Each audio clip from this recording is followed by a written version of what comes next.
سندھ نے محرم الحرام کے دوران امن و امان کی بحالی کے لیے اقدامات اٹھانے کی منظوری دے دی۔ محکمہ داخلہ سندھ نے اس ضمن میں نوٹیفیکیشن بھی جاری کر دیا ہے، جس کے تحت جلوسوں اور مجالس اور سیکیورٹی بغیر منعقد نہیں ہوں گے۔ اس بارے مزید جان لیتے ہیں، شکیل نائٹ ہمارے ساتھ لائن پر موجود ہیں۔ شکیل، بتائیے گا۔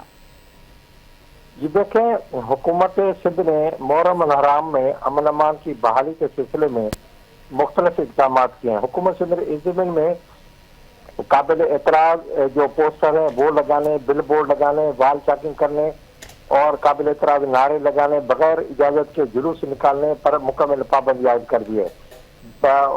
جو سوک ادارے ہیں، شہری ادارے ہیں، ان کو یہ حکم دیا گیا ہے کہ وہ بجلی اور پانی کی سپلائی جاری رکھیں، بجلی کی لوڈ شیڈنگ نہ کریں، اور اس کے علاوہ انہوں نے کہا ہے کہ جو جلوس ہیں ان کی سیکورٹی کے ہوگی تو یہ جلوس آگے بڑھیں گے، یا جو مجالس منعقد ہوں گی بغیر سیکورٹی کے نہ جلوس نکل سکیں گے نہ ہی مجالس ہو سکیں گے۔ قابل اعتراض تقاریر نہیں کی جا سکیں گی۔